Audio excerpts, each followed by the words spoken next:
Gente, que bom estar com vocês aqui e juntos desfrutarmos desse ambiente de glória, desse ambiente onde as coisas podem acontecer a qualquer momento. Você está preparado para um de repente de Deus na sua vida aí?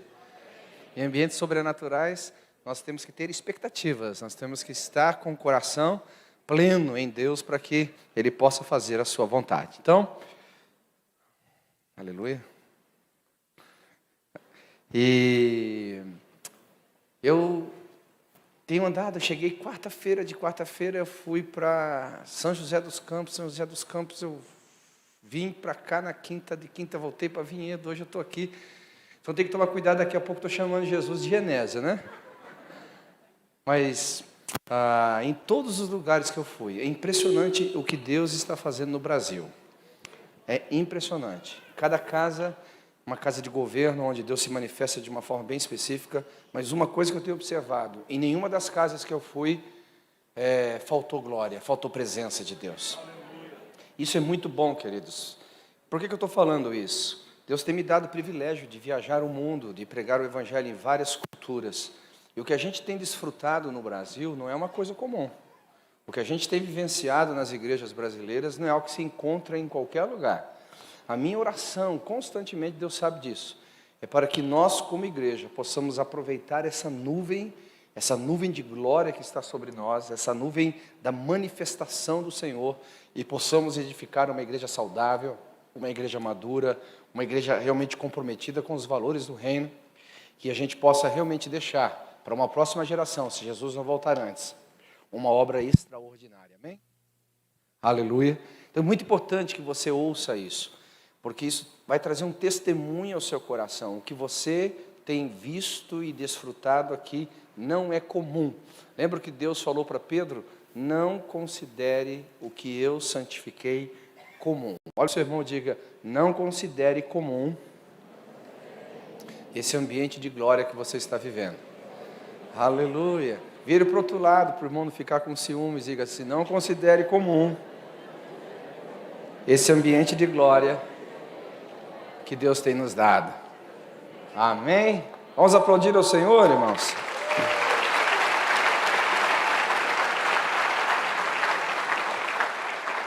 Aleluia. Bem, eu trouxe o meu livro, o meu mais recente livro, que é O Poder da Experiência na Prática da Vida Cristã. Eu, particularmente, sou um defensor da experiência com Deus. Eu estava conversando com uma pessoa um tempo atrás e ela me abordou de uma forma até interessante, mas totalmente contrário ao que a Bíblia diz. Ela me disse o seguinte, pastor, nós não podemos nos fiar nas experiências, porque as experiências elas são muito pessoais, as experiências elas podem ser muitas vezes desalinhadas com as Escrituras. Eu falei assim, é verdade, mas uma outra coisa também, eu não posso deixar de viver aquilo que Deus me preparou, porque as pessoas estão fazendo coisas erradas. Eu não posso deixar de experimentar o que Deus tem preparado para mim, porque coisas equivocadas aconteceram. Eu falei, segunda questão, se eu não for construir sobre as experiências que Deus me deu, eu tenho que desconsiderar a Bíblia. Ele falou, mas como assim desconsiderar a Bíblia? Eu falei, olha, veja que todos os homens da Bíblia, todos os grandes personagens que nós admiramos, todos eles construíram seus ministérios a partir de uma experiência com Deus. Adão só foi Adão e entrou no governo depois que Deus soprou o espírito de vida em suas narinas. Noé só foi Noé e entrou no protagonismo da história de Deus na terra quando Deus deu a revelação tanto do dilúvio como das dimensões da arca. Abraão também foi um homem que entrou no cenário divino depois que Deus falou com ele. E se você olhar isso, aconteceu com Moisés, aconteceu com Elias, aconteceu com todos os reis, aconteceu com todos os profetas e também aconteceram com os apóstolos. Eles mesmos disseram, nós não podemos deixar de falar a respeito do que nossos olhos viram e as nossas mãos apalparam sobre o verbo da vida. Então, a experiência é extremamente importante para a vida cristã. E eu concluí a conversa em cima da pergunta que ele me falou, fazendo uma outra pergunta para ele. Eu falei, você é nascido de novo? Ele disse, sim, sou nascido de novo. Eu falei assim,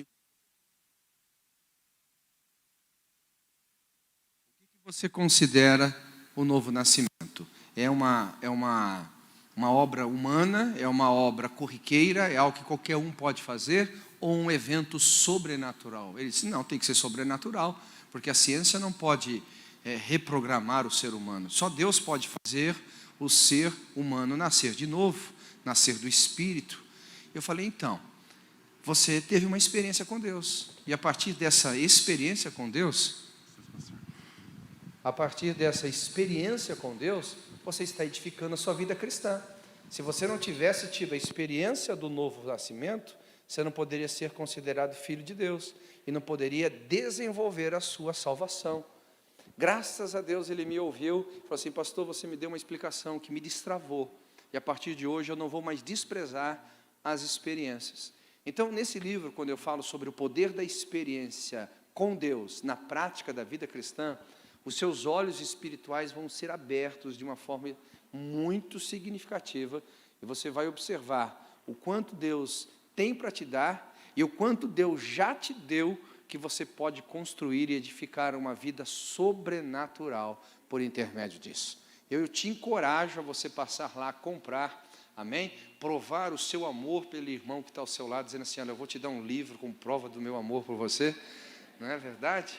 Porque vai ser uma benção. Pastor Milton me perguntou, pastor, as pessoas podem dividir? Pode dividir, você divida quanto você quiser, tá bom? Então, se você precisar dividir, passa lá, tem a maquininha. Bem, vamos ao que Deus tem para falar conosco hoje. Todas as vezes que eu uso essa palavra, vamos para o que Deus quer falar conosco hoje, me dá um medo, falo assim, meu Deus, Ele me escolheu para fazer isso, né? Mas amém, eu espero não atrapalhar Deus aqui. Queridos, eu quero falar a respeito de uma questão extremamente básica para a nossa vida, mas ao mesmo tempo muito desconsiderada. Quero falar de uma das coisas mais importantes do ser humano, mas talvez não com a devida atenção que ela mereça. É a razão da nossa existência. Todos nós nascemos, no mínimo, para 3 grandes esferas da nossa vida. A primeira é sobre identidade. Repita comigo, identidade. A segunda, diga comigo, propósito. A terceira, repita comigo, legado. A nossa história vai se resumir, vai se definir nesses 3 grandes pontos: identidade, propósito e legado. Todos nós aqui, seja você rico ou pobre, negro ou branco, culto ou inculto, se você é um ser humano, esses 3 grandes aspectos, ou esferas, ou momentos, você usa a palavra que você quiser, ele faz parte e deveria ser tratado com o seu valor. Por exemplo, se você pega o livro de Filipenses, capítulo 2, a Bíblia fala a respeito de Jesus, né? Ali o versículo 5, que ele sendo Deus, não usurpou ser igual a Deus, antes assumiu forma de homem. E em forma de homem foi obediente até a morte de cruz, pelo que Deus o exaltou e lhe deu um nome acima de todo nome. Você percebe que nessa jornada a respeito da vida de Jesus, essas 3 questões estão muito bem definidas: a identidade de quem ele era, o que ele fez e o que ele deixou como legado para as gerações. Se você olhar, por exemplo, a história de todos os grandes homens de Deus nas Escrituras, todos eles descobriram a sua identidade, entenderam o seu propósito e deixaram um legado construído. Por exemplo, quando Jesus, antes ainda, né, de manifestar a sua identidade, antes de viver plenamente o seu propósito e antes de deixar o seu legado, uma das questões que os judeus questionaram ele é: você se fazes maior do que o nosso pai Abraão? Porque nós bem sabemos que Abraão falou com Deus, mas você quem é? Eu acredito que todos nós, em algum momento da vida, né, vamos ser questionados a respeito de nossa identidade, vamos ser questionados a respeito do nosso propósito, vamos ser questionados sobre o que nós estamos construindo e vamos deixar como legado. João também passou pelo mesmo desafio. As pessoas chegaram para ele e disseram: você é o Cristo? Eu disse: não, eu não sou o Cristo. Mas como João já tinha identidade bem formada, ele se estabeleceu dizendo: eu sou a voz que clama no deserto. Então ele não ficou vendido à opinião alheia, ele não ficou vendido ao que os outros pensavam sobre si. E ele então, se firmando, Ele passou por um outro teste dizendo: Senhor, os discípulos de Jesus estão batizando mais do que nós. Já tinha competição naquela época. E já pensou? A igreja dele é maior do que a minha. Eles têm mais dinheiro do que nós. Então esse problema da humanidade é antigo. Mas você vê a grandeza da identidade de João. João disse assim: importa que ele cresça e que eu diminua.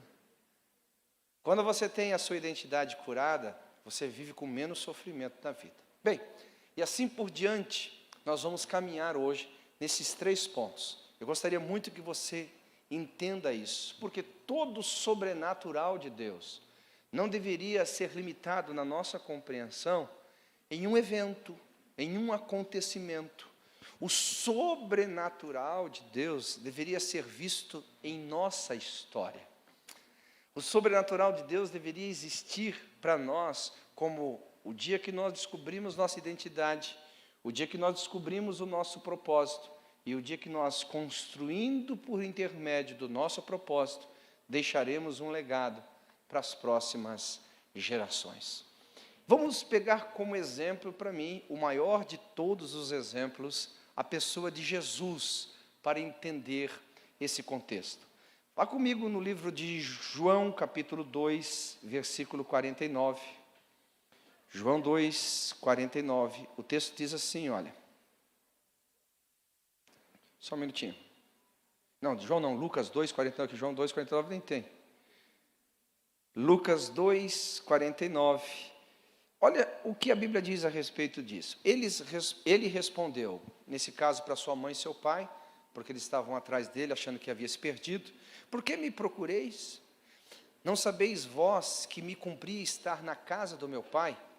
A história nos mostra que Jesus tinha 12 anos nessa época, 12 anos de idade, e ele já não tinha conflito de identidade nesse exato momento.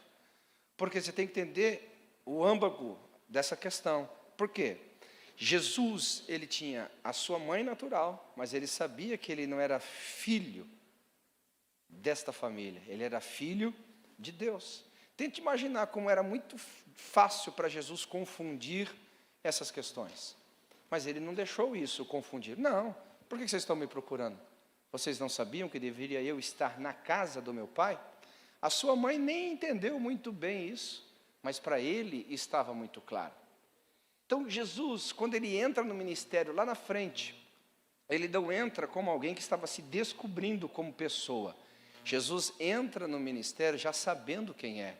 Jesus, quando ele entra para efetivar o seu propósito, ele não entra para se descobrir no processo, mas ele entra já sabendo quem ele é.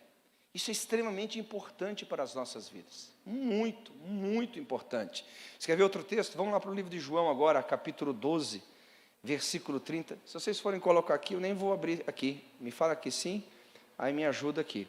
João capítulo 12, versículo 30, o texto diz assim, olha. Colocou lá? Então Jesus explicou, não foi por minha causa que veio esta voz, e sim por causa de vocês. Alguém se lembra desse contexto aqui? Quando Jesus está falando sobre a voz que veio do céu, dizendo, você é o meu filho amado, em ti eu tenho muito prazer.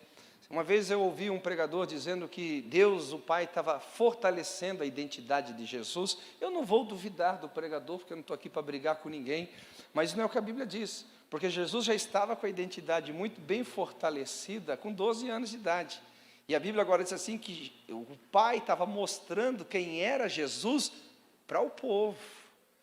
Deus estava testificando a respeito de Jesus ao povo.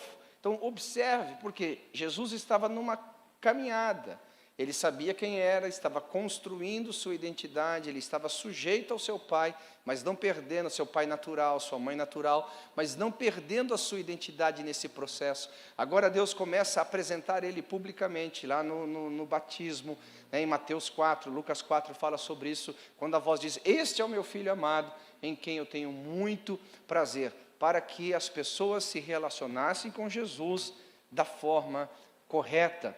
Se a gente pega um outro texto aqui, em João, capítulo 1, versículo 23, a Bíblia fala uma outra coisa extremamente importante aqui, olha. Então lhe respondeu: eu sou a voz do que clama no deserto, endireitai o caminho do Senhor, como disse o profeta Isaías. João Batista, ele foi um cara extremamente importante para o ministério de Jesus. Agora, olha a importância de duas pessoas importantes vivendo no mesmo cenário, na mesma época, não para fazer a mesma coisa, mas para viver o mesmo propósito. Eu te faço uma pergunta: qual que era a possibilidade de ter conflitos ministeriais entre esses dois, se ambos não tivessem a identidade sarada e curada? Jesus tinha identidade sarada quando ele foi ser batizado por João, e João falou assim: não, eu é que preciso ser batizado por você. Jesus falou assim: João, menos, cumpra a gente, agora é o nosso papel de cumprir toda a justiça. Eu não tenho nenhum problema de me sujeitar a você. João agora, então, estava com todo o público aos seus pés, porque por 400 anos não havia profeta em Israel. João veio quebrar esse silêncio sobre a nação. Ele tinha o povo para ouvi-lo, ele poderia se promover rapidamente por meio do seu ministério, ele poderia ultrapassar os limites estabelecidos por Deus de uma forma muito clara e muito fácil. No entanto, quando ele fala assim: não, eu sou a voz que clama no deserto, eu vim preparar o caminho do Senhor, ele se limita à esfera do seu chamado, ele se esconde para que Jesus entre no cenário. Agora, esses dois convivendo junto, vou dizer pela segunda vez, dividindo o mesmo público, esses dois juntos, dividindo o mesmo tempo, e com propósitos iguais, apenas com esferas diferentes, se ambos não tivessem a identidade curada, eles teriam causado problema, inclusive, para a obra de Deus. E eu vou te falar uma coisa, sendo um homem experiente no Evangelho, os nossos maiores problemas pessoais, interrelacional, interministerial, está geralmente porque nós não temos a nossa identidade sarada, curada, alimentada pelo projeto de Deus em nossas vidas. Aí vamos lá, vamos pegar o contexto sobrenatural aqui. Tenta imaginar se Deus hoje fizesse algo na sua vida, mas tão extraordinário, que fosse visto por todos os smartphones. Vamos supor que você estivesse ressuscitando um defunto de 4 dias. Vamos supor que você estivesse abrindo os olhos de um cego de nascença, e Deus te usando para isso, e tornando-se público, você conhecido no mundo inteiro. A minha pergunta é: Deus estaria manifestando o sobrenatural, sim ou não? Mas isso seria sustentado pela identidade que você tem hoje? Nós não podemos, então, olhar o sobrenatural simplesmente na ótica do evento. Nós não podemos olhar o sobrenatural simplesmente numa intervenção divina fazendo as coisas, porque toda obra de Deus precisa de uma sustentação. E aqui existe um grande mistério entre céus e terra, de que Deus, sendo todo-poderoso, suficiente em si mesmo, resolveu fazer a sua obra por nosso intermédio. E a vida de João e a vida de Jesus, ambos com a identidade curada, mostram o quanto isso é importante para que ninguém ultrapasse a esfera, para que ninguém se sinta maior ou menor, para que ninguém fira ou seja ferido, para que ninguém se sinta aquém ou além daquilo que Deus o chamou. A identidade é extremamente importante, não para simplesmente a manifestação do sobrenatural, mas também para a manutenção dele. A minha experiência, tanto de estudar, a gente percebe que os avivamentos duram muito pouco, eles são muito demorados para acontecer. É muito fruto de jejum e de oração, é muito fruto de intercessão e busca incessante do povo de Deus. E quando um avivamento ele irrompe, ele vem, ele se manifesta, a tendência é ele durar muito pouco, simplesmente porque as pessoas envolvidas no avivamento têm uma identidade tão fraca que elas se corrompem facilmente. Então, quando você fala sobre avivamento, você não pode pensar simplesmente numa questão divina, você também tem que pensar na questão humana. Quem é que vai sustentar esse avivamento? Vamos pegar uma analogia disso. Lá no Velho Testamento, quem é que acendeu o primeiro fogo do altar? Foi Deus. A Bíblia fala que veio fogo do altar e acendeu, veio fogo do céu e acendeu o altar. Mas os sacerdotes tinham que alimentar o fogo diariamente. Qual que era a razão básica de alimentar o fogo? Para não entrar fogo estranho. Alimentar a chama que um dia Deus acendeu. Era papel de quem? De Deus ou dos homens? Dos homens. Não adiantava só agora o fogo um dia ter caído do céu. O mais importante agora era a manutenção daquele fogo que caiu dos céus. Nós precisamos, em algum momento de nossas vidas, pararmos um pouco e não convivermos simplesmente no poder de Deus, mas permitir que a presença de Deus, ela mexa com a nossa profunda identidade. Porque na realidade, irmãos, a nossa relação com Deus, ela começa pela identidade. João, capítulo 1, versículo 12 diz: todos quantos o receberam, deu-lhes o direito de serem feitos o quê? Filhos de Deus. Essa é a relação que você tem com Deus. A sua identidade na relação entre céus e terra, a sua identidade na relação do ser humano com Deus, parte da identidade de filho. Parte da consciência que você tem de ser filho de Deus, exemplificado aqui em Jesus. Se você pega, por exemplo, no livro de João, capítulo 8, quando os judeus queriam matar Jesus, ele pergunta: por que obra que eu fiz que vocês querem me matar? Eles disseram: não é pelas obras que você fez, mas sim porque você mesmo se faz a ti mesmo filho de Deus. Você percebe que a relação com Jesus era de filho. Ele dizia: na casa do meu pai, eu vim para fazer o quê? A vontade do meu pai. Constantemente Jesus, a partir da sua identidade, ele vivia o seu propósito. Eu faço uma pergunta para cada um de nós aqui. Se hoje, Deus fizesse algo conosco de uma forma tão extraordinária, em que nós tivéssemos todos os recursos que nós de fato queremos ter, e tivéssemos todas as oportunidades que de fato gostaríamos de obter, será que nós saberíamos o que fazer pela identidade que temos?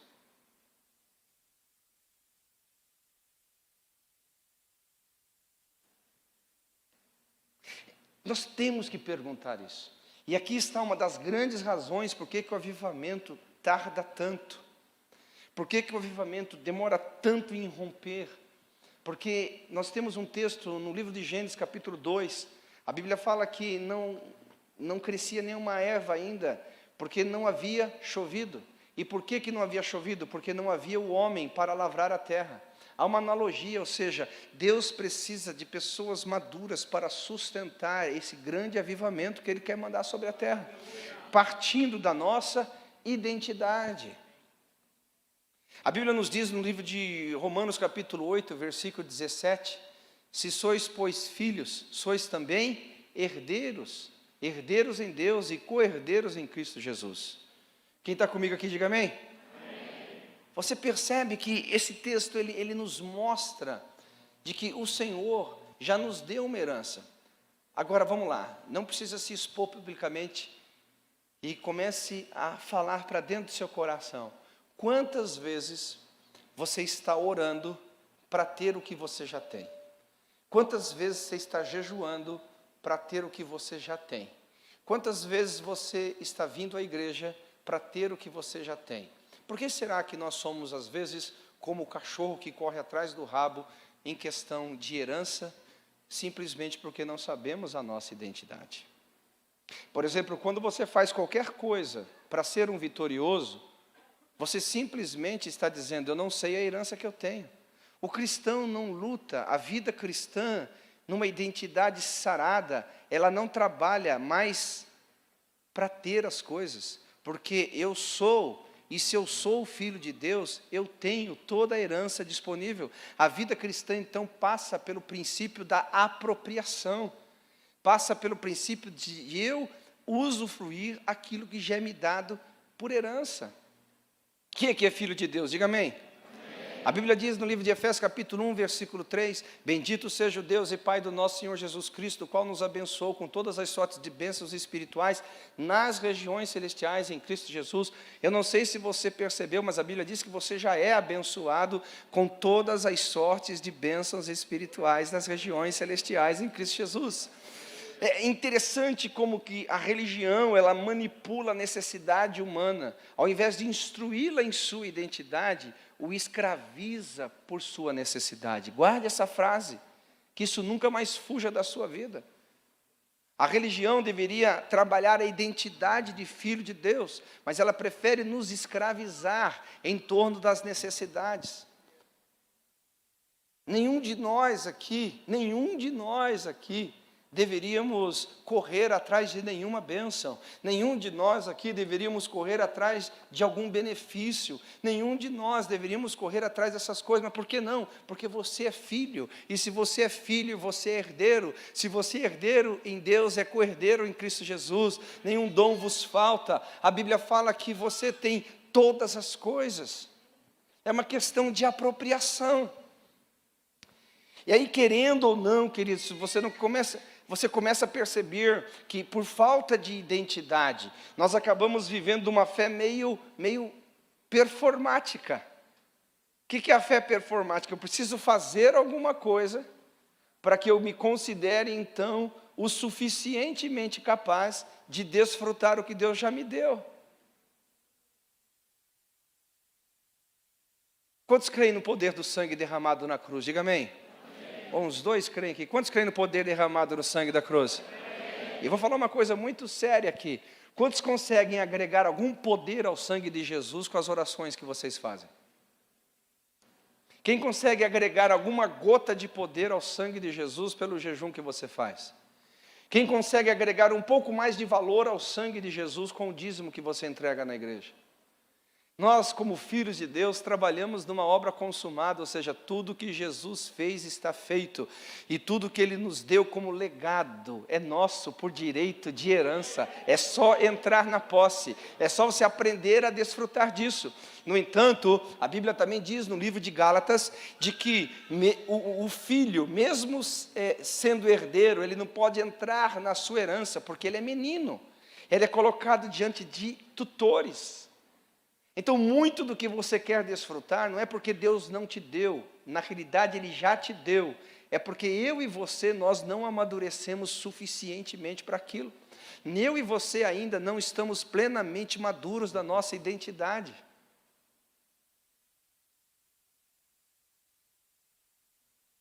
Gente, tem muita coisa aguardando o nosso crescimento, tem muita coisa aguardando o nosso amadurecimento. Tem muita coisa aguardando eu e você a darmos um passo a mais na nossa maturidade, tanto de fé como de convicções. Está comigo aqui ou não? Então a identidade, ela é determinante para que você, dentro do mover sobrenatural, você não se perca, dentro do mover sobrenatural, você não ultrapasse as suas esferas, dentro do mover sobrenatural, você saiba se alegrar com o irmão ou não. Então, por exemplo, quando Jesus falou para Pilatos, ali no livro de João, capítulo 12, versículo 30, ele falou assim, olha, para isso eu nasci e para isso vim ao mundo. Então ele já está um pouquinho no propósito. Mas você percebe que dentro daquele contexto todo ali, nós temos uma questão extremamente importante. Os gregos queriam levar Jesus para pregar para maior cultura, para pregar num lugar de maior influência. E depois, em outra ocasião, Jesus também fala a respeito de que eu não vim senão para as ovelhas perdidas da casa de Israel. Escute bem, um homem que não tem identidade em Deus, quando se manifesta o sobrenatural, se ele não se tomar muito cuidado, ele ultrapassa os seus limites, ele vai à esfera que Deus não quer, e ali ele morre, porque ele se expõe de uma forma desnecessária. João, como eu já li aqui no texto, não somente uma, mas 2 vezes as pessoas falaram, diga-nos abertamente, você é o Cristo. Eu já vos disse, eu não sou o Cristo. Se você não tiver a sua identidade formada, as pessoas vão tentar te rotular. Se você não tiver a sua identidade formada, as pessoas vão tentar forjar você. Se você não tiver a sua identidade formada, você vai ser como folha ao vento, levado de um lado para o outro. Se você não tiver a sua identidade formada, eu vou te falar, querido, dificilmente você encontrará alegria na vida.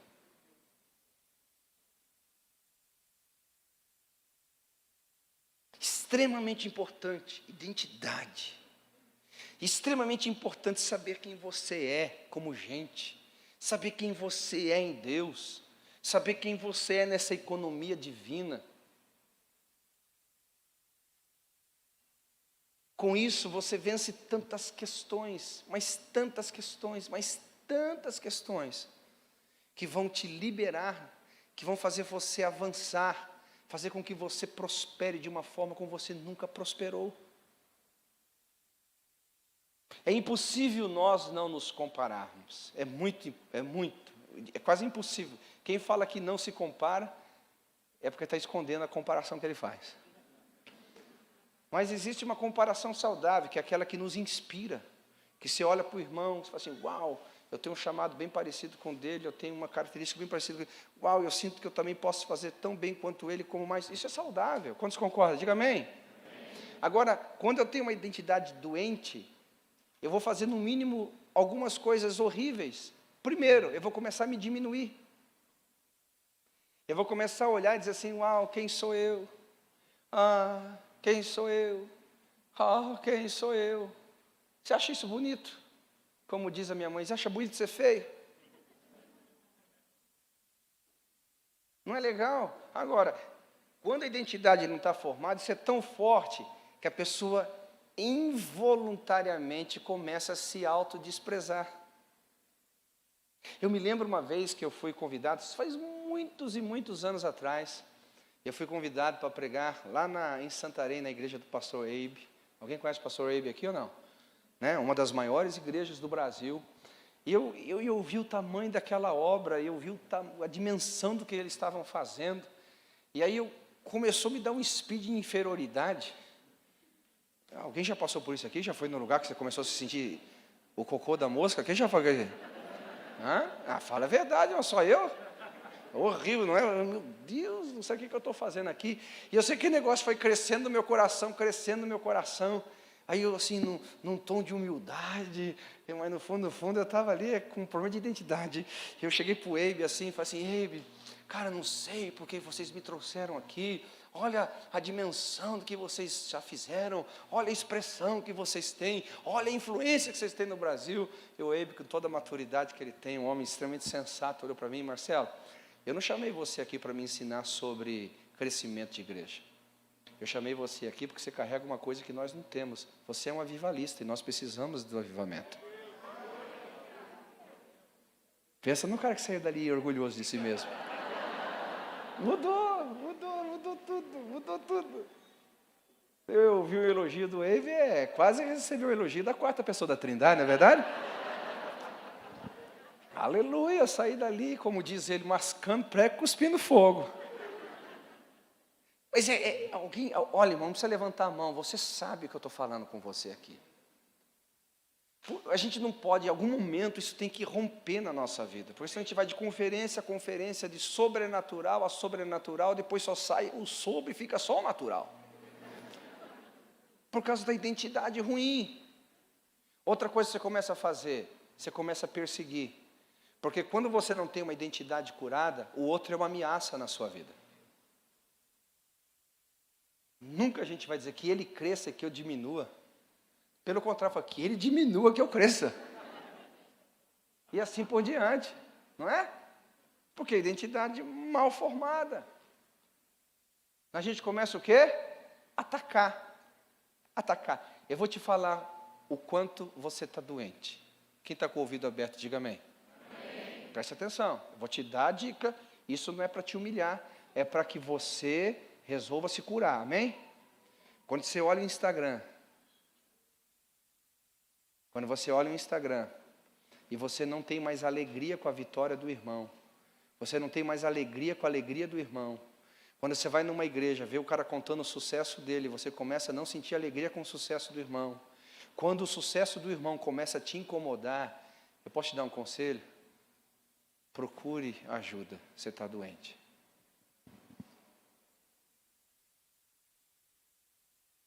Muito doente. Isso é uma doença gravíssima.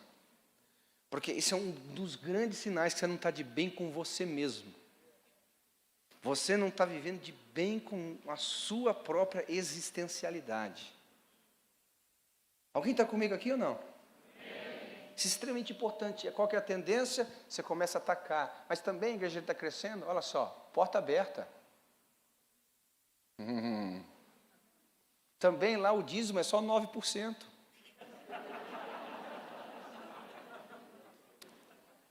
Não é assim? A gente vai começando a achar os defeitos, não é? Irmão, você sabe o que eu estou falando.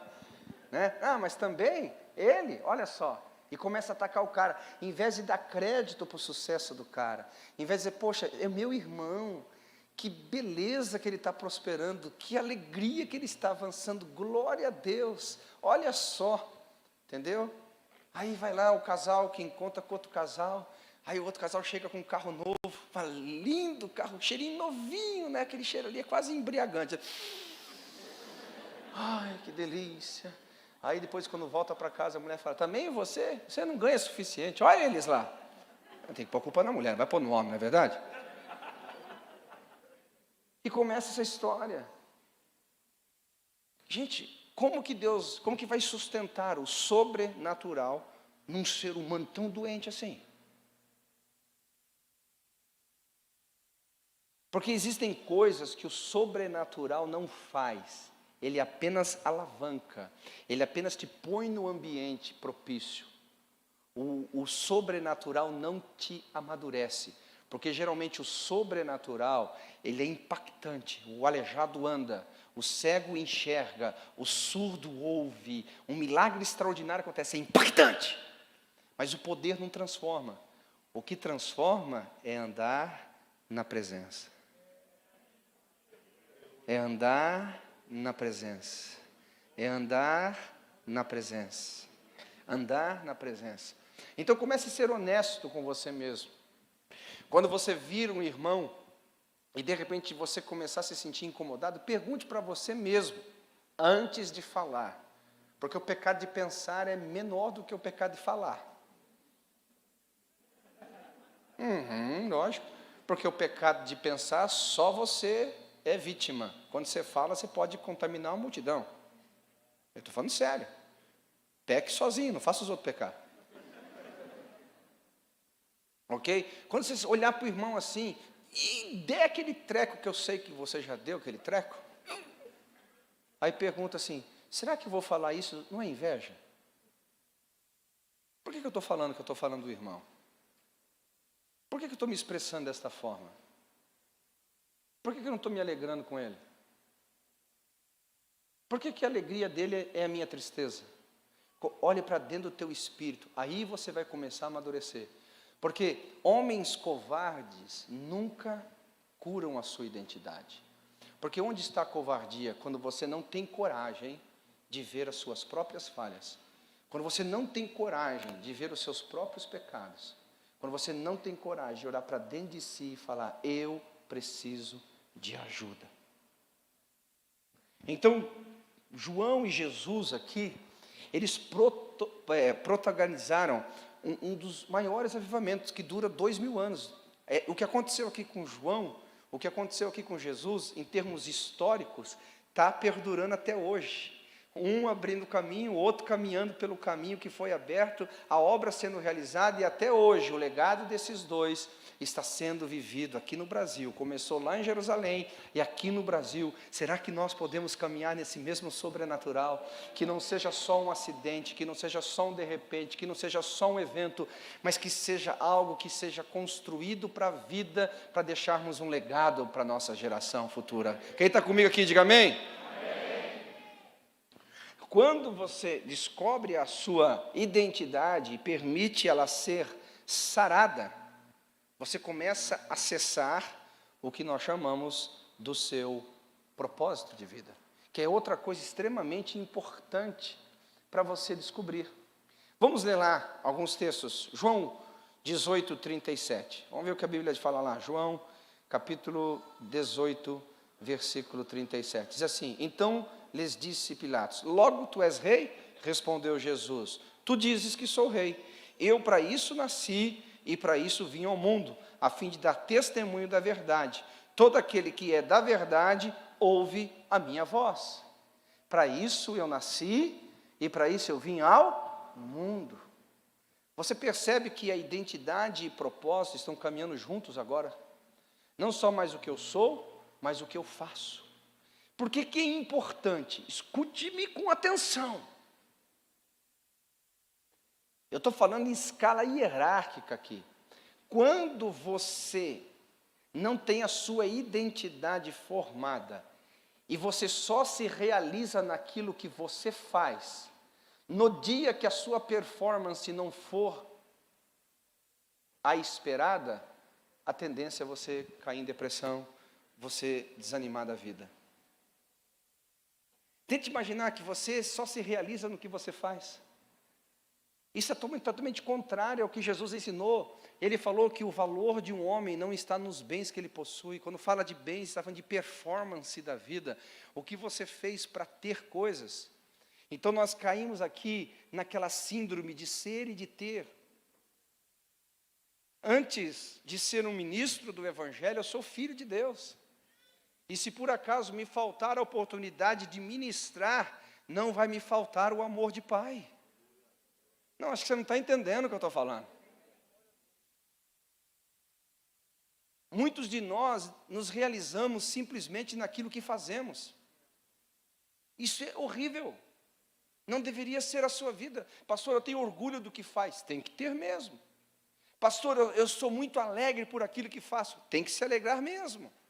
Pastor, eu fico muito satisfeito pelas coisas que estou fazendo. Parabéns por você. Mas você não é aquilo que você faz. Você deveria expressar pelo que você faz aquilo que você é.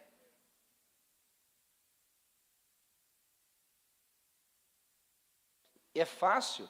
Lógico que não é fácil, porque nós vivemos algumas tiranias. Deixa eu entrar por aqui. Quais são as tiranias? Nós vivemos, por exemplo, uma tirania ministerial. Você quer ver, por exemplo? Às vezes você está exigindo de você uma performance daquilo que você não é. Por exemplo, vamos supor que Deus fez de você um evangelista, ok? Mas você está querendo frutificação de um pastor. É uma tirania.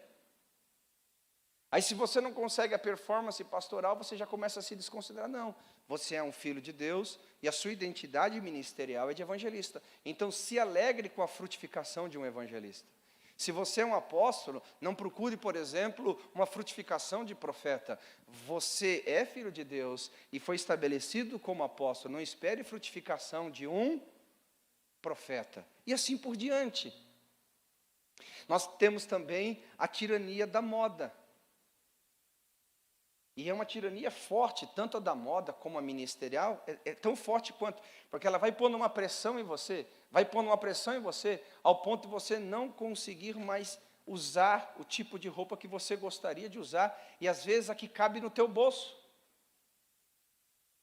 Às vezes a moda, ela é tão severa conosco, de que a dívida que nós contraímos para alguns tipos de roupa, o dinheiro para pagar nem cabe no bolso da roupa que comprou. Alguém está comigo aqui? E vai o carro, porque é um status social. Você é inserido na sociedade pelo que você tem. Agora, Jesus, quando ele entrou na sociedade, quando Jesus se fez homem, ele já entrou com a sua identidade sarada. Então, independente do que ele tinha ou deixava de ter, de fazer ou deixar de fazer, não afetava quem ele era. E isso dava liberdade para fazer o que ele tinha que fazer. Isso é extremamente importante. Eu vou repetir centenas de vezes. Nós olhamos o sobrenatural como um evento. Não está errado, mas é impreciso. O sobrenatural deveria ser um estilo de vida. O sobrenatural deveria ser uma manifestação todos os dias e sustentado por gente que tem identidade curada e propósito de vida, o quê? Definido.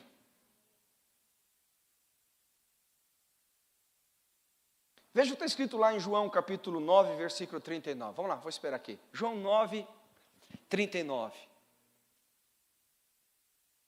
Preste atenção nesse texto aqui.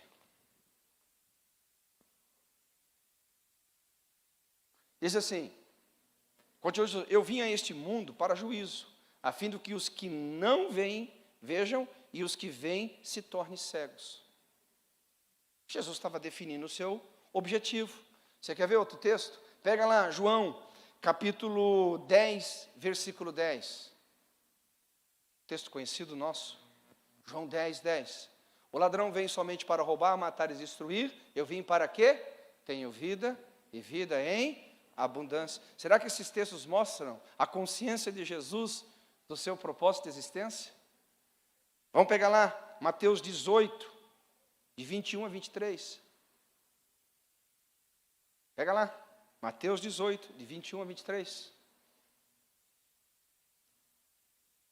Então Pedro, aproximando-se, perguntou a Jesus: Senhor, até quantas vezes meu irmão pecará contra mim e eu lhe perdoe? Até 7 vezes 7. Chega lá, vai adiante. Jesus respondeu: não digo a você que perdoe até 7 vezes, mas até 70 vezes 7. Chega adiante. Por isso, o reino dos céus é semelhante a um rei que resolveu ajustar contas com o seu servo. E aí o texto, ele vai longo aí. Por que o texto vai longo? Você tem que entender o seguinte, de que aquele homem que foi perdoado, ele não entendeu que a experiência de vida dele iria se tornar um dos propósitos da sua existência. Pegou aqui ou não? Qual foi a experiência? Ele foi o quê? Perdoado, para perdoar. Só que a identidade dele era tão ferida, tão machucada, que ao invés dele reproduzir aquilo que havia recebido, ele parou nele e matou nele uma experiência divina. É isso que acontece conosco. Escute o que eu estou te falando, isso é de Deus para a sua vida. Você vem para um culto e tem uma experiência sobrenatural, um impacto da presença de Deus, que deveria então tornar a sua vida uma prática daquilo que você recebeu, entendeu? Mas quando chega diante de quem você tem que reproduzir aquilo, você está tão ferido, tão machucado, que você não consegue reproduzir, que você não consegue levar adiante. Lembra o que o rei falou? Acabou o avivamento ali, chamou o cara de volta. Assim, pô, se eu te perdoei uma quantia ainda maior do que você devia, você não devia fazer o mesmo com um camarada lá? Prende ele. Ele não vai sair de lá até que ele pague o último cêntimo. Cara, isso é transformador. Quem quer receber um avivamento pleno hoje? Para você ou para você reproduzir? Para que você quer ser perdoado? Para perdoar.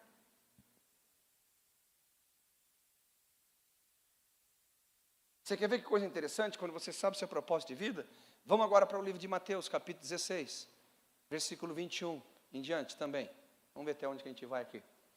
Mateus 16, 21 em diante. Desde esse tempo, Jesus começou a mostrar-lhe. Você lembra que tempo que foi esse ou não? Lembra o que aconteceu nos versículos anteriores? Deixa eu te situar aqui. Jesus pergunta para os seus discípulos: quem dizem ser o Filho do Homem? Aí as pessoas falam: não, você é Elias, você é Jeremias, você é um dos profetas. Então você percebe que se Jesus tivesse vendido a opinião dos outros, ele ia ser esculhambado, porque ninguém entendia quem ele era. Você é um Jeremias, você é um Isaías, você é um dos profetas. Aí Jesus pergunta para os discípulos: tudo bem, deixa eles pensarem o que querem. Vocês, o que vocês pensam que eu sou? Aí Pedro vem e diz: tu és o Cristo, o Filho do Deus vivo.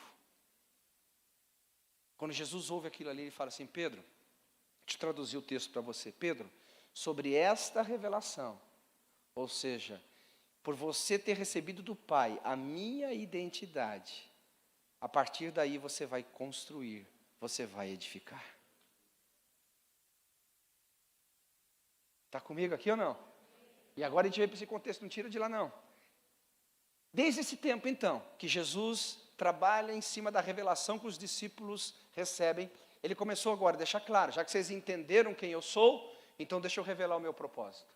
Jesus, aleluia. Dá um cutucão no seu irmão, diga assim, por favor, não permita que o seu ministério cresça mais do que a sua identidade.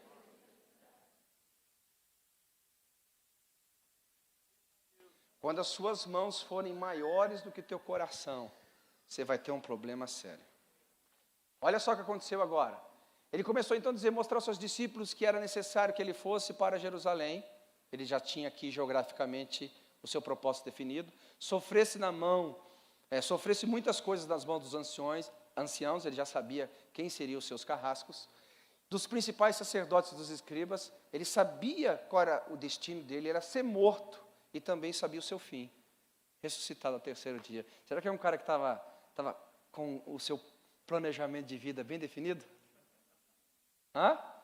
Agora, volta lá. Começa a ver você aqui nesse texto. Fala, pastor, nem fala isso, eu nem sei o que eu vou comer no café da manhã. Você está me falando o que vai acontecer comigo até o fim da minha vida? Gente, quando você trabalha em cima de uma identidade, que entende o propósito de vida, você entra no controle, aleluia, declamando, orobla facias tequeias.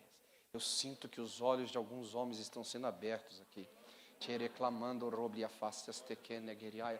Você vai, sua mente vai explodir aqui, isso vai destravar o seu destino, aleluia. A partir de uma identidade, você começa agora a entender seu propósito, e quando essas duas coisas se encontram, cara, sucesso garantido. Vamos lá, segue adiante. Versículo 22. Então Pedro, chamando-o à parte, começou a repreendê-lo, dizendo, que Deus não o permita. Senhor, isso de modo algum irá acontecer com você. Escute aqui. Quem aqui tem uma identidade curada? Pela fé, diga amém. Amém. Oh, glória. Aleluia. Eu salvei vocês de uma vergonha, não salvei? Fala a verdade. Vamos de novo. Pela fé, quem tem identidade curada aqui, diga amém. Amém. Quem aqui, pela fé, já tem o seu propósito de vida definido, diga amém. Amém. Quando tem isso, as pessoas que não entendem quem você é, as pessoas que não entendem a razão pela qual você veio ao mundo, não vão ter o poder de te desviar do caminho. Não vão ter o poder de te tirar você do propósito da sua existência. Porque agora você não está andando mais por aprovação externa, porque você não anda por aquilo que você faz, você anda por aquilo que você é. E se você sabe que você é, e a razão pelo qual você veio ao mundo, não há nada e ninguém que pode te remover disso, não há nada e ninguém que pode te parar nisso. As pessoas vão tentar colocar uma etiqueta em você, não, elas vão tentar te desviar de forma nenhuma. Vê o que Jesus fala no versículo 23, aleluia, para trás de mim. E Jesus voltando se disse a Pedro, sai da minha frente, Satanás. Essa é a autoridade que Deus quer que você tenha. Cutuca o teu irmão e fala, essa é a autoridade que Deus quer que você tenha. Uma identidade curada, uma identidade sarada, e entrar no controle da sua própria vida e dizer, eu sei quem eu sou, e também sei a razão para a qual eu vim ao mundo, aleluia! Pastor, eu não tenho essa revelação ainda, então vai jejuar, vai orar, vai comprar livro, vai andar com gente que já alcançou isso para te ajudar, mas não fique no limbo.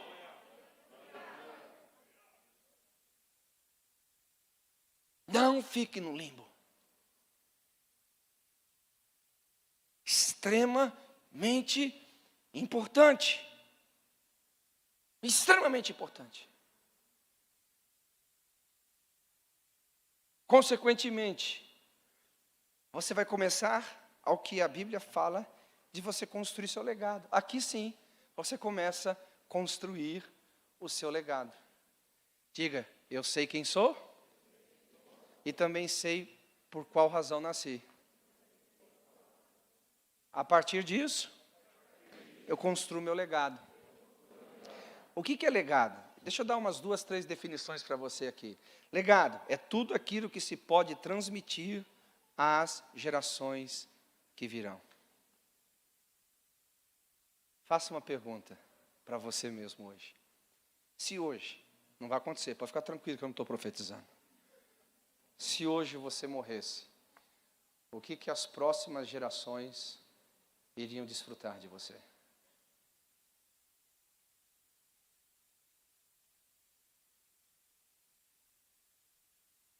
Você sabe que uma das grandes razões da vida é você viver como quem vai morrer. Por quê, pastor? Porque é necessário. Quem aqui creu que nasceu para viver, diga amém. Mas não é verdade. A partir do momento que você veio à existência, você passou a morrer. Cada minuto que passa, você está mais perto da morte. Cada dia que passa, você está mais perto da morte.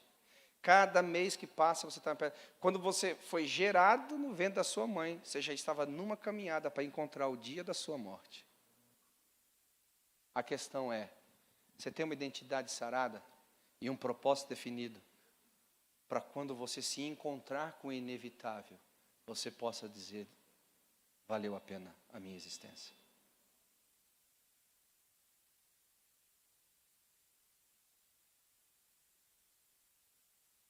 Valeu a pena. Valeu a pena. Lúcifer recebeu todo o poder que você possa imaginar. Não havia nenhum outro anjo em grandeza e em poder semelhante a ele. Eu te faço a pergunta, valeu a pena a existência de Lúcifer? Não, ele virou o diabo. Ele virou Satanás. Ele virou a antiga serpente. Ele virou o acusador dos irmãos. Ele virou o anticristo. Ele se opôs a Deus, criando um sistema totalmente contrário ao divino. Se você começar a viver como quem sabe que vai morrer, a sua vida vale mais a pena. Eu passei por isso, muitos anos atrás. Eu não posso dizer que eu morri, porque eu não tenho atestado de óbito. Mas eu sei que eu morri. Mas graças a Jesus eu voltei à vida. Graças a Jesus eu voltei a peregrinar sobre essa terra. Sabe o que acontece quando você quase morre, ou morre e volta à vida? Você nunca mais tem o mesmo olhar para a sua existência. Você nunca mais olha os seus dias como se fossem normais. Porque existe algo sobre a realidade da morte, que nada é tão concreto como isso. Todo mundo vai morrer. Todo mundo vai morrer. Agora existe uma coisa terrível na morte. Ninguém sabe quando. Quando você vai morrer? Pedro sabia. Né? Quando ele escreve a sua carta. Assim, o Senhor me disse que está chegando o tempo de eu sair desse tabernáculo. Então ele deixou bem certinho a sua casa. Eli soube para preparar a sua casa que Deus iria recolhê-lo. A Bíblia fala de Moisés, sobe ao monte, porque você não vai passar daqui. A Bíblia fala que ali mesmo ele morreu. É interessante esse tipo de morte, né? Eu chegar para você e falar assim, vai ali porque você vai morrer. Ui. Quem gostaria de uma revelação dessa? Diga amém. Está lá na Bíblia, está tudo lá. Ok? Agora, a grande questão é, quando você vive como quem vai ter a eternidade para viver, você está vivendo errado. Você não tem a eternidade para construir um legado. Você tem a eternidade para viver com Deus. Mas para construir um legado, você tem o quê? 70 anos, 80 anos, 90 anos. E eu vou te falar uma coisa, se você estiver deixando um legado muito sério, se você estiver deixando um legado muito sólido, se você estiver trabalhando para deixar uma coisa muito importante para a humanidade, 70, 80, 90 anos vão parecer insuficientes. Então, você tem uma coisa extremamente importante aqui, para você construir o seu legado, a moeda mais cara do mundo, o tempo. Pastor, eu estou construindo o meu legado. Eu falo, me mostre na utilização do seu tempo. Como se o seu tempo, eu vou dizer como vai ser seu legado. Por quê? Porque às vezes a gente pensa que o sobrenatural vai construir um legado para você. Não é verdade? O que vai construir um legado para você é o que você faz com o sobrenatural. É o que você constrói com o que Deus te deixou na mão. É o que você deixa para as próximas gerações. Um dos textos lindos que eu olho na Bíblia é quando Jesus está ali falando com a mulher samaritana. E Jesus então se assenta na boca daquele poço para falar com a mulher. E eu fico maravilhado com aquele texto. Por quê? Quando eu ouço a mulher samaritana dizendo: você é maior do que o nosso pai Jacó, que nos deixou esse poço. Já pensou? Alguém todo dia ir no poço beber uma água e lembrar que foi você que construiu aquilo? Poço fala de água, a água fala sobre manutenção da vida. Você mantendo uma cidade, mantendo um povo, mantendo por algo que você construiu. Já parou para pensar? Eu acho que é o que dá satisfação à nossa existência. E o melhor, o poço foi tão construído que ele não deteriorou com o tempo. Jesus pode usar aquele poço para transformar a história de uma cidade. Então, isso é um legado. O que eu deixo para as próximas gerações, o que eu estou construindo, que Deus pode usar para abençoar outras gerações. Eu fico me perguntando às vezes, irmãos, eu não sou contra o dinheiro, pelo contrário, eu preciso de dinheiro, eu necessito de dinheiro, e eu vejo no dinheiro algo muito divino, como o poder da realização. Mas tem gente que ele não constrói um legado com o dinheiro que ele tem na mão. Ele está simplesmente financiando o ministério do anticristo, porque quando Jesus voltar, o dinheiro que está aqui, quem vai usar é o anticristo? O que você constrói? Não só com o tempo, mas também com os seus recursos.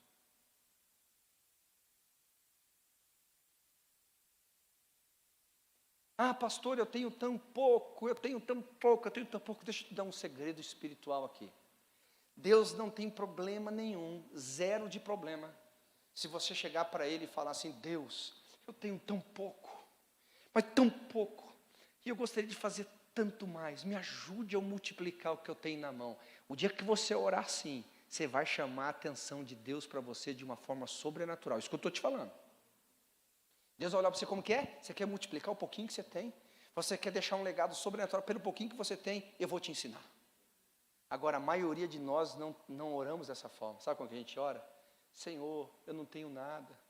O dia que você me der alguma coisa, então eu vou fazer algo. Pensa num Deus que fica nervoso. Eu estou falando sério. Deus não suporta você paralisar a sua vida por aquilo que não tem, sendo que o Deus é o Deus da multiplicação, a partir de você responsavelmente em fé, crendo que Deus é o Deus da superabundante graça, que o Deus é aquele que faz multiplicar, Ele é o sobrenatural, Ele faz as coisas acontecer. Se você se põe, Deus, eu só tenho isso, então deixa lá os pãezinhos, deixa lá os peixinhos, eu vou multiplicar.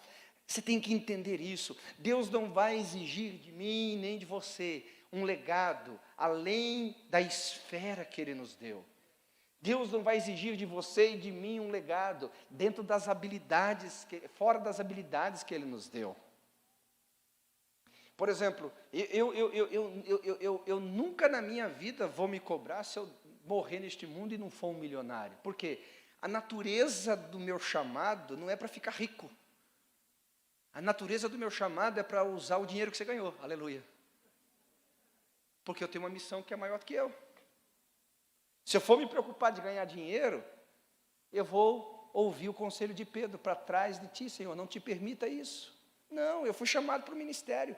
E a natureza do ministério não é de ficar rico. A natureza do ministério é fazer com que outras pessoas que não tenham chamado para o altar se tornem ricos, para que a gente possa ir junto para as nações. Alguém está entendendo o que eu estou falando aqui? Então você tem que parar para pensar: o que eu estou deixando para as próximas gerações? Você tem que, diga comigo, eu tenho que viver como quem sabe que vai morrer. Vira para o lado, eu e você temos que viver como quem sabe que não temos todo o tempo do universo.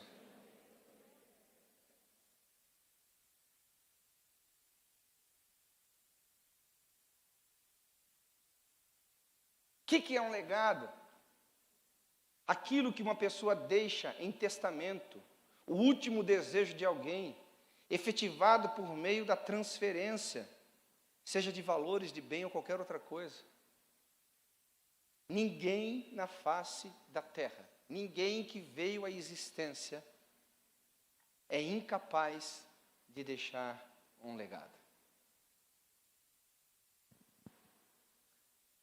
Por exemplo, às vezes o que você quer fazer, o desejo de você fazer alguma coisa, Deus não vai te permitir. Que Deus maldoso, estou de mal. Deixa eu falar uma coisa. São nesses momentos quando Deus mostra a nossa vaidade e nosso orgulho. Vou usar o caso de Davi. O que Davi queria construir? Um templo. Você acha que o desejo de Davi era bom? Bom. Deus, eu tenho casa, mas o Senhor não tem onde morar. Acho que, sei lá, que Davi estava na cabeça aquele dia. Mas tudo bem. Aí Deus chega para ele e fala assim, Davi, você não vai me construir, mas o seu filho. Então me explica direitinho, Deus. O Senhor vai querer uma casa. O Senhor só está dizendo para mim que não vai ser eu que vou construir. O seu filho, quando vier, vai. Fechado. Isso mostra a grandeza de um homem. Ele juntou todas as riquezas do seu patrimônio pessoal, deixou reservado para que Salomão efetivasse. Agora, todo mundo que olhou para aquele templo, viu que Salomão executou, mas também todos sabem que o maior investidor para que aquilo acontecesse foi Davi. Às vezes você não deixa um legado por ser o principal protagonista, mas por você ter participado da história de alguém que construiu alguma coisa. Por quê? Aqui eu vou terminar essa mensagem. Porque tanto para você construir um legado, como para você ter uma identidade e propósito, você tem o elemento mais importante, que são relacionamentos. Quem crê que relacionamentos ajudam você a fortificar a sua identidade? Diga amém. O que João Batista foi para Jesus? Ele é o Cordeiro de Deus que tira o pecado do mundo. Ele é aquele quem Deus falou comigo sobre ele, quem você viu descer sobre ele, o Espírito Santo. Ele é. Gente, para ouvir isso. Era João. João era o cara do momento. Era o mais famoso do Instagram na época. Era o cara, que se desse um like na sua foto, você ia bombar. O que João está fazendo? Ajudando Jesus em relação à sua própria identidade. Nós precisamos de amigos verdadeiros que estão conosco neste momento. Porque todos nós, irmãos, de tempo em tempo acontece isso, dá um tilt na cabeça da gente. Você esquece quem você é. Quem aqui já, de repente, passou por um sofrimento tão grande, passou por um momento tão grande, que você falou assim, será que está valendo a pena o que eu estou fazendo? Será que vale a pena a minha existência? Era melhor não ter nascido. Quem já passou por isso? Agora vamos lá, agora de confessar, né? Os mentirosos vão entrar no reino dos céus. Milton, pensei que você era... Não tem quem não passa por isso. Agora você percebe como os relacionamentos são importantes para isso? Jesus devolve depois. Quando João está lá na cela, manda os discípulos perguntar. Eu gosto desse texto, eu fico emocionado com ele. João fala assim, vai lá se certificar. Por favor, se ele realmente é aquilo que eu disse que ele era, vai lá se certificar. O que João estava tentando era dar uma resposta para ele mesmo. Eu estou perto da morte. Será que eu fiz o que tinha que ter feito? Será que eu realizei o que tinha que ter realizado? Aí Jesus olha e fala assim, vem cá, vou te falar quem é João. Vou te falar quem é João. Eu vou falar para João quem sou eu. Chamou os caras, abriu os olhos dos cegos, curou os doentes. Fala para João quem sou eu. Eu sou o cara que ele realmente disse.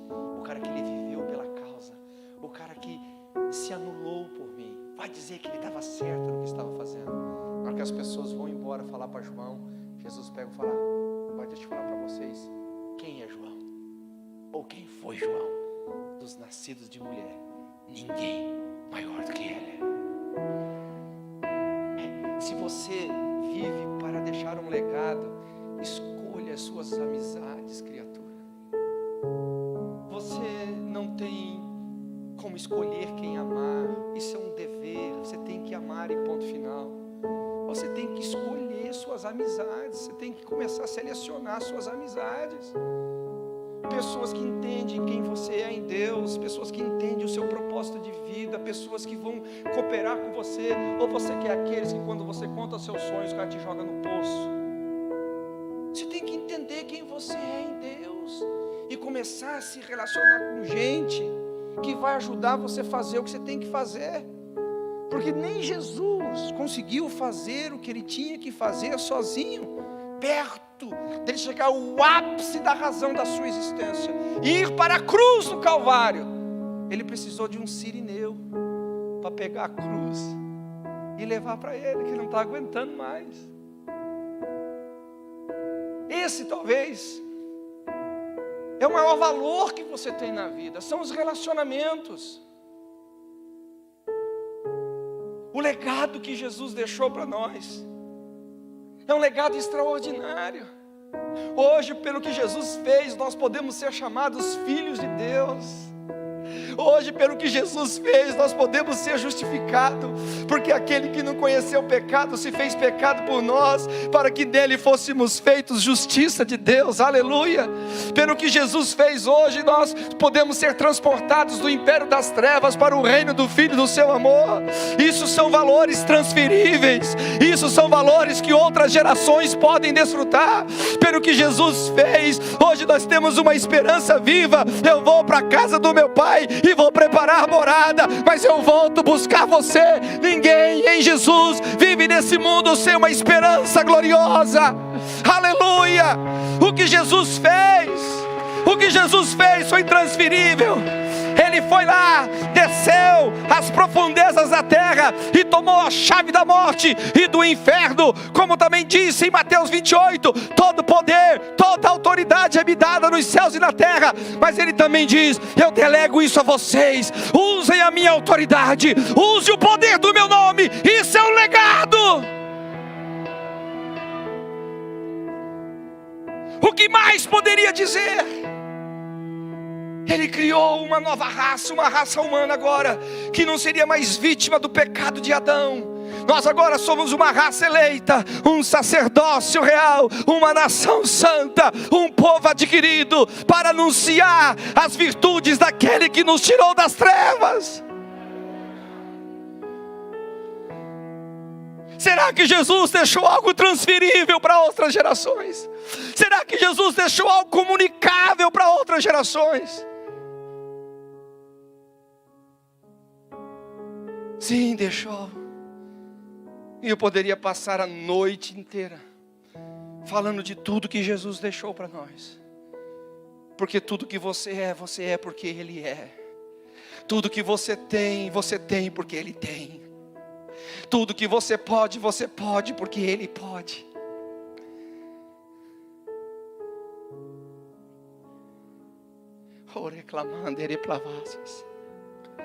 Eu vim aqui para te dizer só uma mensagem. Isso aqui foi só uma introdução. A minha mensagem é só uma frase: faça valer a pena a sua existência.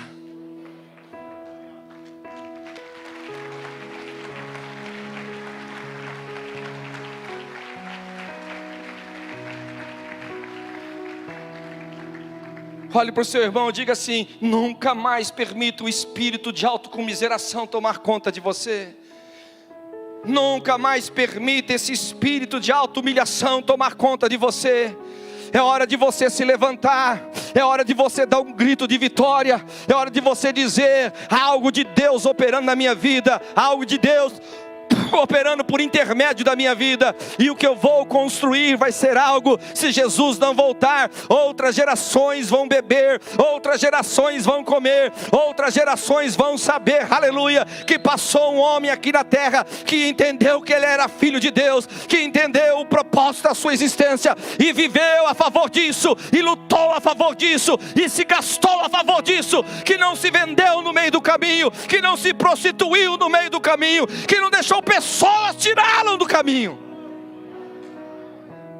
Eu vim aqui só dizer isso para você. Não há situação, não há homem, não há mulher, não há demônio, não há vida, não há morte que pode parar um homem que entende quem é, que sabe a razão da sua existência, e que entendeu que ele não existe só para si, mas ele está aqui para deixar algo comunicável, algo para outra geração beber.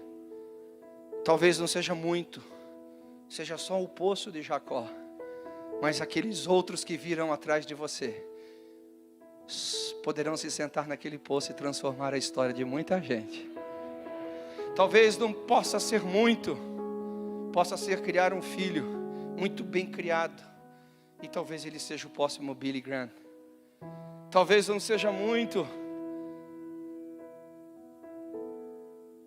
mas tem que ser o suficiente que faça valer a pena a sua existência. Há potenciais aqui extraordinários, há potenciais aqui poderosíssimos, há muita riqueza sendo liberada aqui, há muito destino sendo destravado aqui, há muita graça, muito favor de Deus sendo liberado nessa casa. Eu vim aqui como um profeta de Deus. Talvez não é na performance que você imaginou que fosse, talvez não é no modelo que você pensou que fosse, mas eu tenho certeza que eu vim com uma palavra de Deus para o teu coração. Pensa num cara que está plenamente convicto, que está pregando o que deveria ser pregado para você neste exato momento. Eu estou destravando vida de jovens aqui, porque quanto mais cedo, jovem, você for destravado na sua identidade, quanto mais cedo, jovem, você for destravado no seu destino, tanto mais tempo, recursos e oportunidades e relacionamentos você poderá ter para chegar bem ao final da sua história. Não despreze a sua mocidade, não despreze a sua mocidade. Esse conselho bíblico tem que ser assumido. E eu também estou aqui diante de pessoas que talvez estão dizendo: meu Deus, se o pastor falou que um homem tem 70, talvez 80, máximo 90 anos para construir seu legado, fazendo conta aqui, talvez eu tenha mais 5, 10 anos, mas eu vou te dizer também, o Senhor nos deu uma promessa em Joel: eu vou restaurar os anos que te foram consumidos. Você vai acordar essa noite, você vai despertar para a sua vida e dizer: chega, o desperdício da moeda mais cara do mundo, chega, eu vou usar o meu tempo de uma forma extraordinária. Chega de relacionamentos frívolos que não me levam de lugar a lugar nenhum. Não, chega, eu vou trocar as minhas amizades frívolas para amizades de propósito, gente maior do que eu vou me assentar na mesa, onde eu sempre vou ser o menor da mesa, porque eu quero crescer com quem já cresceu, aleluia. Eu vou tomar uma atitude hoje, eu vou colocar a minha vida no eixo divino, porque daqui a o dia que eu me encontrar com a morte, eu realmente vou dizer: valeu, valeu, valeu, valeu, valeu, valeu, valeu, valeu, valeu, valeu a pena, aleluia.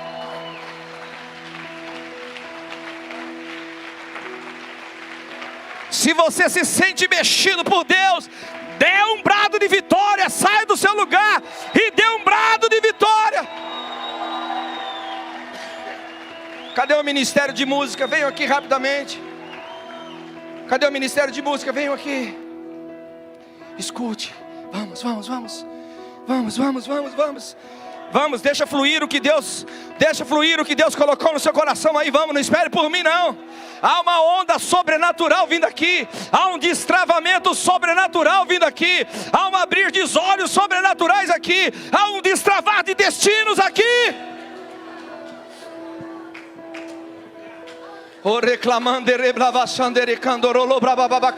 Pastor, eu nem sei como orar. Ora em línguas. Quem ora em línguas, ora bem, aleluia. Vamos, vamos, vamos. Não deixe passar de você esse fogo, não deixe passar de você esse momento. Aleluia. Oh, aleluia. Oh, aleluia. Faça valer a pena, vamos. Faça um voto com você mesmo. Eu não vou desperdiçar um fôlego da minha existência. Eu não vou desperdiçar um minuto da minha existência. Eu não vou desperdiçar. Eu não vou passar por esta vida como um anônimo. Eu vou escrever uma história que uma próxima geração poderá ler sobre ela.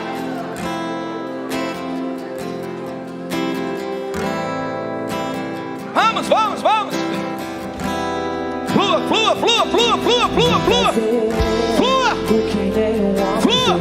Levante mãos aos céus e interaja com o Espírito Santo nessa casa. O descrito em Joel. Aviva-nos, aviva-nos. Vem fazer o que nenhum homem fez. Vem fazer o que a história nunca viu. Vem cumprir o descrito em Joel. Aviva-nos, aviva-nos. Vem fazer o que nenhum homem fez. Vem fazer o que a história nunca viu. Vem cumprir o descrito em Joel. Aviva-nos, aviva-nos. Vem fazer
Aleluia. Receba essa unção, receba fogo, receba essa unção, receba fogo.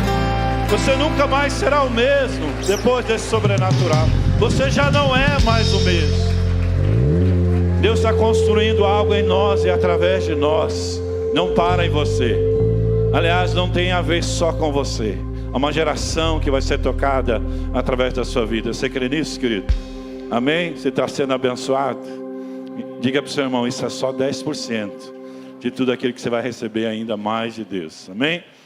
Aleluia.